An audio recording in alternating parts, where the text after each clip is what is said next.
안녕하세요. 이제19과 친구들. 내 맘대로 현대시 노트의 제작과 그리고 매주 여러분들에게 영상 해설로 만나게 될 장민혜 선생님입니다. 우리 상동 친구들은 선생님과 직접 만난 적이 있는데 청라와 그리고 또 송도 친구들은 이렇게 영상으로 매주 만나게 될 것 같습니다. 반가워요. 자, 내 맘대로 현대시 노트, 여러분들이 받은 노트는 지금 요 표지랑은 좀 다를 거예요. 이게 아마 이제 선생님이 처음으로 만들었던 노트의 디자인이었고요. 여러분들에게는 좀 더 업그레이드 돼서 예쁜 노트 디자인으로 지금 배부가 되었을 겁니다. 자, 내 맘대로 현대시 노트는 지금은 중3이 된 한 학생의 노트를 보면서 시작하게 됐어요. 학원에서 배운 시를 자기만의 노트에 정리하고 또 추가적으로 알게 된 작품을 선생님에게 물어가면서 스스로 해석하려는 노력이 기특해서 이 노트를 제작하게 되었습니다.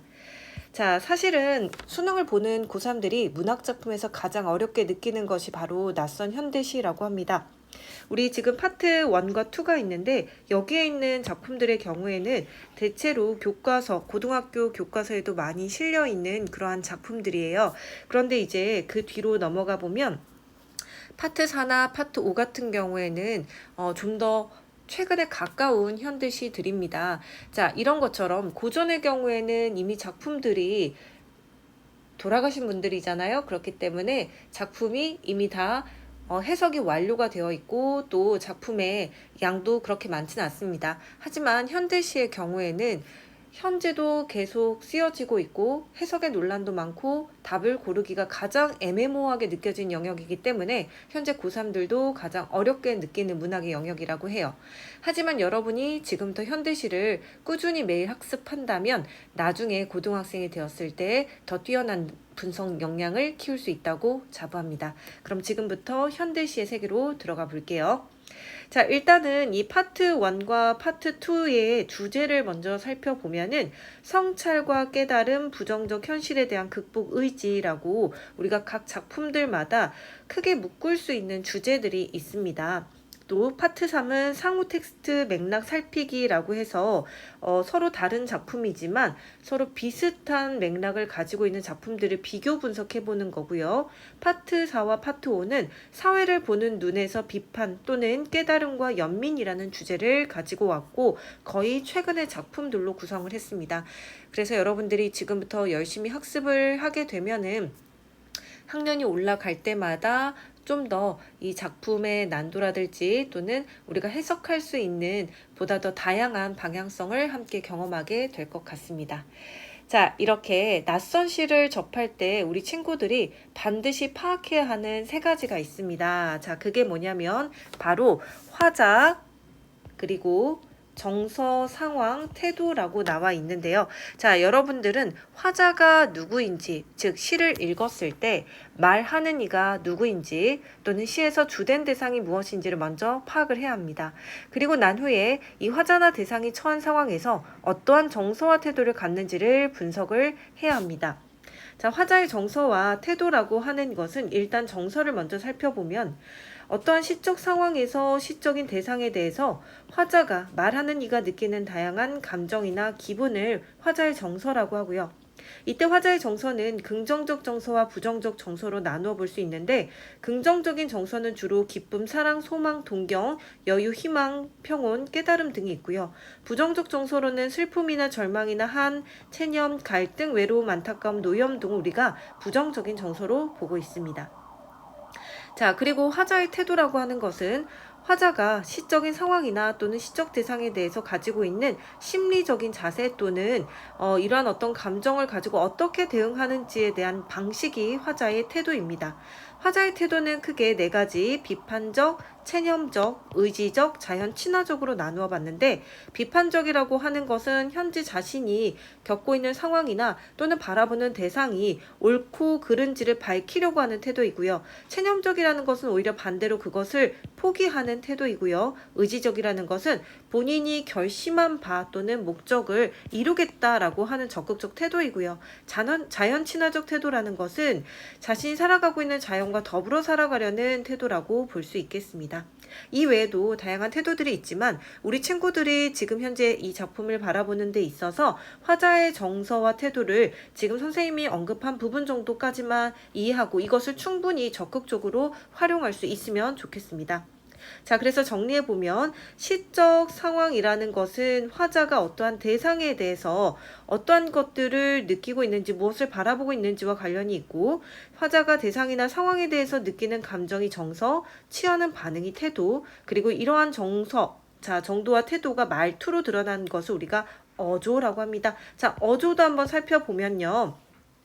화자가 가지고 있는 어떤 말투, 분위기 또는 억양을 이야기하는 건데, 자, 여기에서 어조를 총 5개로 구분을 해봤습니다. 영탄이라는 것은 정서를 감탄의 형태라고 했습니다. 그렇기 때문에 우리가 감탄이라는 것은 하는 이런 것들이 있잖아요. 그래서 감탄의 형태로 드러내는 무엇인가에 대해서 주로 어떤 예찬적 태도를 보일 때 이러한 영탄적 태도를 보이기도 합니다. 자, 격정적 태도라는 것은 감정이 격렬하여 억누르기 어려운 어조를 얘기하는 거고요. 애상적이라는 것은 슬프다라는 거예요. 슬프거나 안타까워하는 느낌의 어조. 성찰이라는 것은 자신을 돌아보면서 반성하는 어조이고요. 풍자적이라는 것은 비웃는 거예요. 비웃고 공격하거나 또는 조롱하는 듯한 어조라고 할 수 있습니다. 자, 이러한 화자의 어조라고 하는 것은 감정이나 정서를 나타내는 시어 또는 마지막에 어떠한 방식으로 어미를 마무리했는가를 통해서 드러난다라고 할 수도 있습니다. 자, 이와 관련되어 있는 화자의 정서, 태도 그리고 어조의 경우에는 우리 친구들이 어휘 공부했을 때 문학 개념어에서도 자세하게 설명을 하고 있기 때문에 그 부분을 다시 참고로 해봐도 좋겠습니다. 자, 그러면 이러한 부분들은 앞으로 여러분들이 시를 읽고 파악해서 쓰는 과정에서 활용할 수 있는 어휘들이기 때문에 다시 한번 꼭 살펴보시길 바랍니다. 자, 그러면 여기까지 하고 이제 본격적으로 작품에 들어가 보도록 하겠습니다. 첫 번째 작품은 도종환 시인의 흔들리며 피는 꽃이라고 하는 작품입니다. 자, 지금부터 살펴보도록 할게요. 자, 페이지가 2개로 나뉘어져 있는데 먼저 보면은 똑같은 작품이 2번 실려 있어요. 자, 먼저 첫 번째에 있는 페이지의 경우에는 우리 친구들이 이것을 읽고 그리고 나서 화자가 누구이고 어떤 상황이고 어떠한 정서 또는 태도를 갖고 있는지를 여러분들이 자유롭게 먼저 파악하는 것을 이야기를 합니다. 우리가 시를 파악하는 방법에는 선생님 방금 얘기했던 화자의 상황 그리고 화자의 정서와 태도를 분석하는 것도 있지만 또 중요한 것 중에 하나가 바로 제목입니다. 여러분들이 시를 읽을 때 몇 가지 방법이 있겠지만 첫 번째 단계에서는 먼저 제목을 읽고 작품을 한번 쓱 읽어보세요. 무슨 내용인지, 제목과는 어떠한 연관성이 있는지 이렇게 먼저 파악을 해본 다음에 그리고 나서 화자, 그리고 상황, 그리고 정서와 생각 이런 것들을 하나씩 파악해가면서 시를 한번 다시 읽어보는 겁니다. 자, 그래서 먼저 제목을 읽고 그리고 나서 화자, 상황, 태도, 정서 등을 파악하고 마지막으로 이러한 것들을 파악하고 났을 때 여러분들이 가장 마음에 든 시어나 시구가 무엇이었는지까지 여러분들이 작성을 한다면 이제 여러분만의 시노트 한 편이 완성이 되는 거예요. 자, 그리고 나서 선생님의 영상을 보면서 다음 페이지에 옮겨 적으면서 시어의 의미 하나하나를 분석해 본다면 이 시는 정말 이제 여러분의 것이 됩니다. 자, 이 오늘 첫 작품인 흔들리며 피는 꽃이라는 작품은 도종환 시인의 작품입니다. 자, 그리고 이 작품을 첫 번째 작품으로 선정한 이유가 있습니다. 바로 우리 친구들이 모두 흔들리며 피는 꽃이라는 생각이 들었기 때문입니다. 우리 친구들이 보기에는 선생님이 이미 완성된 인간이고 또 어떤 일에도 흔들리지 않은 어른처럼 보이겠지만 안 보인다고? 자, 선생님 역시 여러분들처럼 인생을 살아가면서 흔들리고 있고 여전히 성장하고 있습니다. 왜? 우리 모두는 인간입니다. 그렇기 때문에 우리 모두 여전히 흔들리면서 성장을 하고 있어요. 자, 이 시는 이렇게 흔들리는 모든 존재가 성장을 위한 과정 중에 있고 그렇기 때문에 아름답다라고 이야기를 합니다. 자, 그러면 우리 친구들이 이 흔들리며 피는 꽃이라고 하는 이 제목이 어떠한 의도를 갖고 있을까에 대해서 의문을 가지면서 계속해서 작품에 읽어야 될 방향성 등을 한번 살펴보도록 할게요. 자, 그럼 천천히 읽어보도록 합시다. 자, 먼저 화자를 살펴보려고 했는데 화자가 직접 드러나 있지 않습니다. 우리가 보통 화자가 직접적으로 드러나 있는 경우에는 화자가 직접 제시되는 경우는 시에서 나 또는 내가 라고 이런 시어를 통해서 화자를 파악을 할 수 있는데 이 시에서는 화자가 직접 제시가 되어 있지 않기 때문에 숨어있는 화자라고 할 수 있습니다. 자, 그래서 우리가 이 시의 내용을 보면서 화자가 어떤 사람인지를 추론을 해야 하는데 시의 전체적인 내용을 살펴보니까 화자는 사랑과 삶에 대해 성찰하는 이라고 할 수 있습니다. 자, 먼저 1년의 내용을 살펴보면 사랑에 대해서 이야기를 하고 있고요. 2연에서는 삶에 대해서 이야기한다고 볼 수 있습니다. 그래서 사랑과 삶에 대해 생각하면서 또 돌이켜보면서 성찰하는 사람이 화자구나 라는 것을 파악할 수 있는 거예요. 자, 그러면 이 시의 상황을 보는데 시의 상황은 크게 두 가지로 나누어 볼 수 있습니다. 우리가 첫 번째로 보면은 이 1년에서 꽃이 바람에 흔들리고 비에 젖는 상황을 보고 있어요. 또 꽃이 피어나는 과정에서 시련과 역경을 바라보면서 사랑과 삶에 대해서 성찰하는 이렇게 두 개의 상황으로 나누어 볼 수 있겠습니다.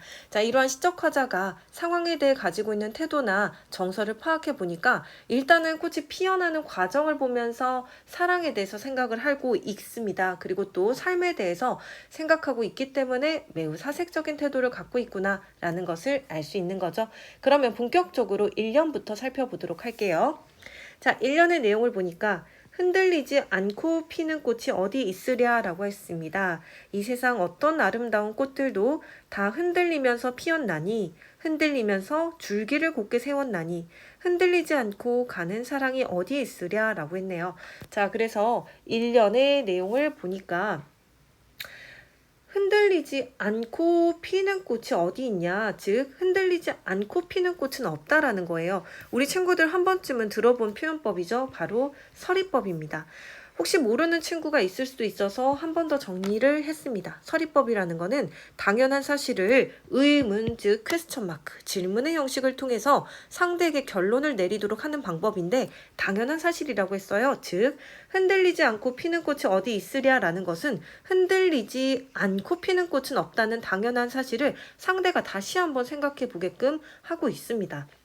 자, 이 세상 어떤 아름다운 꽃들도 다 흔들리면서 피었다라고 그 다음에 이야기를 하고 있으니까 흔들리지 않고 피는 꽃이 없다라는 것을 강조하고 있다라고도 볼 수 있는 거죠. 자, 이때 흔들린다라고 하는 것은 시련과 고난과 갈등과 유혹을 이야기하는 거고 꽃이 피는 과정에서 이 흔들리는 시련과 고난과 갈등과 유혹을 통해서 줄기를 곧게 세웠다. 그런 것처럼 흔들리지 않고 가는 사랑이 어디 있겠냐라고 하는 것. 그래서 꽃이 흔들리면서 피는 것처럼 우리 사랑이라고 하는 것도 시련과 고난을 통해서 완성된다라는 것. 그래서 자연의 현상과 인간의 어떤 삶의 모습을 서로 연관지어서 이야기를 하고 있습니다. 자, 그렇기 때문에 꽃이라고 하는 것은 인생이라고도 볼 수 있고 자, 그래서 인생과 마찬가지인 이 꽃이라고 하는 것이 흔들리는 것처럼 인생의 본질 자체도 흔들림이다 라고 이야기를 한다고도 볼 수 있는 거죠. 자, 그러면 이연을 보도록 하겠습니다. 젖지 않고 피는 꽃이 어디 있으랴. 이번에는 젖지 않고 피는 꽃은 없다라는 것을 또다시 서리법의 형식을 통해서 이렇게 다시 한번 강조하고 있습니다.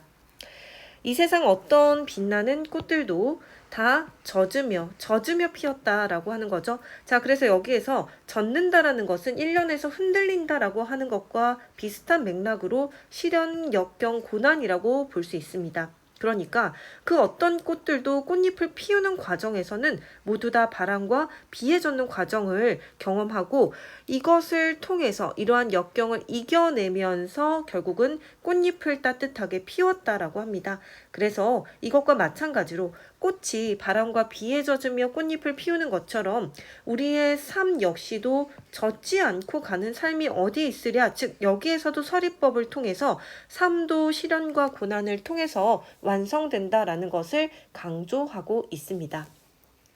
자, 여기까지 우리가 1년과 2년을 살펴봤더니 굉장히 이 시의 1, 2년이 대칭적인 구조를 가지고 있다라는 것을 형식적으로 이해할 수 있었을 거예요. 그래서 꽃이라고 하는 것을 두고 꽃이 1년에서는 흔들리며 피었다라고 했고 2년에서는 젖으면서 피었다라고 했습니다.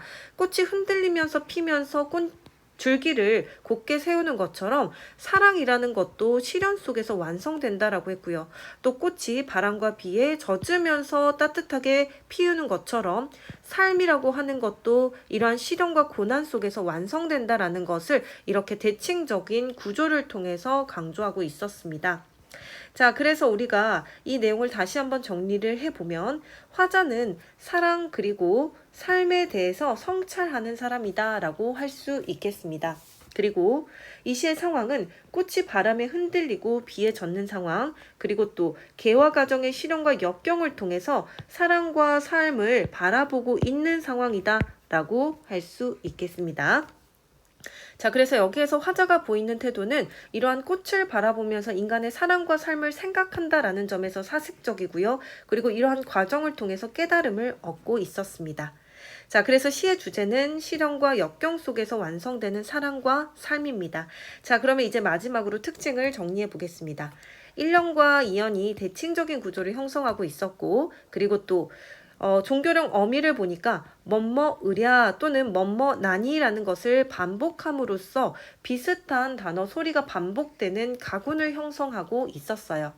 자, 그래서 이러한 반복을 통해서 운율을 형성하고 있었습니다. 자, 우리가 아까 어조에 대해서도 이야기를 했는데 여기서 보면은 의문형 또는 감탄형 어미를 사용하고 있어서 그래서 무엇인가에 대해서 이 꽃이 고난을 이겨내고 또는 꽃이 고난을 이겨내면서 꽃잎을 피워내는 그런 과정에 대해서 그것을 감탄하면서 우리의 삶도 그러하다라는 깨달음을 얻고 있다라는 것을 이러한 형식적인 표현들을 통해서도 알 수 있었습니다. 자, 마지막으로 이러한 서리법 반복을 통해서 우리 삶에서 그리고 사랑에서의 고난은 필연적일 수밖에 없다. 하지만 우리가 고난을 이겨내면서 이것을 극복해야만이 성장할 수 있다라는 라는 화자의 의지를 마지막으로 강조하고 있다라고 할 수 있겠습니다. 자, 여기까지 우리 첫 번째 작품이었던 흔들리며 피는 꽃을 정리해 봤습니다. 자, 선생님의 말에 빨라서 조금 놓쳤던 친구들은 영상 다시 한번 꼭 보시기를 권하겠습니다. 자, 모두 수고하셨어요.